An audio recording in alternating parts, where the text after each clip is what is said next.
और जनता दल यू के द्वारा जीतन राम मांझी जी का, और ये लोग मिल करके नूरा कुश्ती का खेल खेल रहे हैं। जनता के बीच भ्रम फैलाना चाहते हैं ताकि लॉ एंड ऑर्डर की स्थिति पर जनता के बीच में जो सरकार के खिलाफ गुस्सा है, जो सरकार के खिलाफ लोगों में आक्रोश है, उससे ध्यान भटकाया जा सके।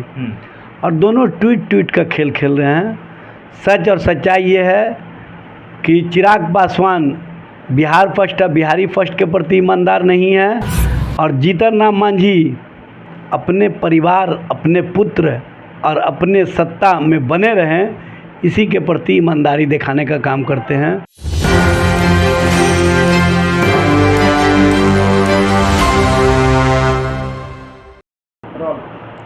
नमस्कार, मैं मनीष साहब देख रहे हैं 1 न्यूज़ 24। बिहार में लगातार अपराध बढ़ते रहे हैं, उसको लेकर आज आरजेडी प्रवक्ता एजाज अहमद हैं, उनकी जानकारी लेते हैं। सब बिहार में लगातार अपराध बढ़ रहा है, इसे किस तरह देख रहे हैं आप? देखिए, बिहार में बढ़ता अपराध और कहीं ना कहीं एनडीए के अंदर हाहाकार की स्थिति हो गई है। चिराग पासवान जो सवाल खड़ा किए हैं उसका जवाब नीतीश कुमार नहीं दे रहे हैं। उन्होंने सीधे गृह मंत्री पर अटैक किया है, नीतीश कुमार जी पर अटैक किया है, नीतीश कुमार के नेतृत्व क्षमता पर अटैक किया है।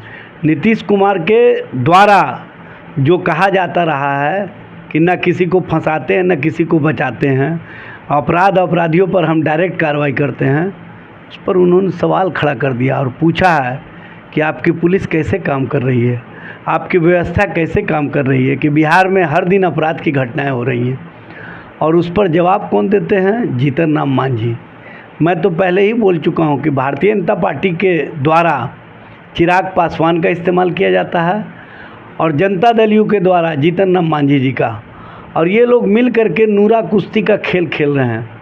जनता के बीच भ्रम फैलाना चाहते हैं ताकि लॉ एंड ऑर्डर की स्थिति पर जनता के बीच में जो सरकार के खिलाफ गुस्सा है, जो सरकार के खिलाफ लोगों में आक्रोश है, उससे ध्यान भटकाया जा सके। और दोनों ट्वीट का खेल खेल रहे हैं। सच और सच्चाई ये है कि चिराग पासवान बिहार फर्स्ट बिहारी फर्स्ट के प्रति ईमानदार नहीं है, और जीतन राम मांझी अपने परिवार, अपने पुत्र और अपने सत्ता में बने रहें, इसी के प्रति ईमानदारी दिखाने का काम करते हैं। और ये दोनों लोग जिस तरह की राजनीति कर रहे हैं, ये स्पष्ट रूप से दिख रहा है कि बिहार में किस तरह की व्यवस्था चल रही है। देखा था कुछ दिन पहले से एक व्यापारी की हत्या कर जाती है, उसके बाद फिर से हत्या हो रहा है बार बार। एक व्यापारी नहीं, पिछले 7 दिनों में 17 लोगों की हत्या हुई है पटना उसके इर्द गिर्द। ये बताने के लिए काफ़ी है कि बिहार में कैसी सरकार चल रही है। बिहार में अपराधियों के रहमो करम पर सरकार चल रही है, अपराधियों को संरक्षित करने वाली सरकार चल रही है, अपराधियों को बढ़ावा देने वाली सरकार चल रही है। और यहाँ पर क्राइम डिसऑर्डर हो गया है, क्रिमिनल डिसऑर्डर हो गए हैं, और क्रिमिनल जब जहाँ चाहते हैं वहाँ पर कार्रवाई कर देते हैं।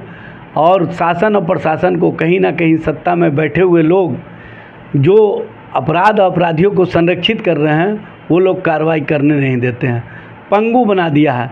बिहार में ऐसा लगता है कि अपराधी मस्त हैं, शासन और प्रशासन के लोग पस्त हैं, और सत्ता में बैठे हुए नेता पदाधिकारी मलाई काटने में व्यस्त हैं।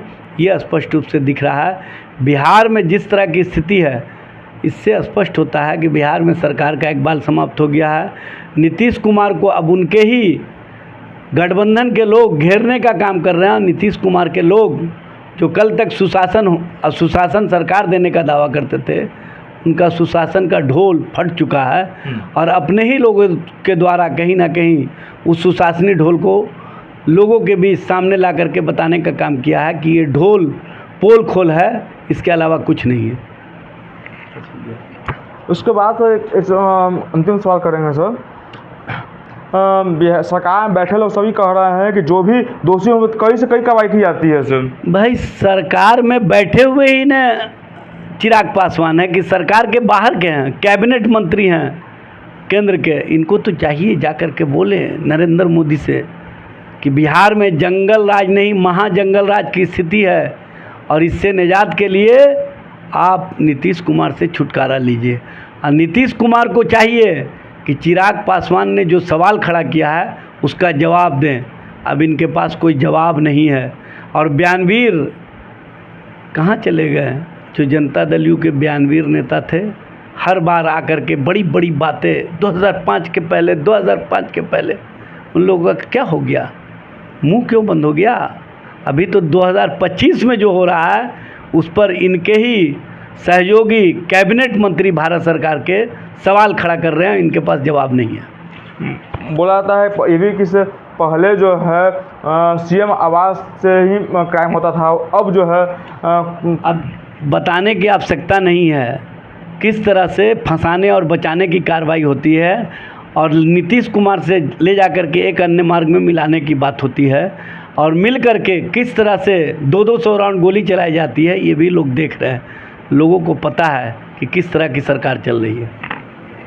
तो आप सुन रहे थे आरजेडी प्रवक्ता एजाज अहमद जी को, ये सारे प्रश्न जवाब दिया। तमाम खबर देखने के लिए एक न्यूज़ 24 से बने रहे। धन्यवाद।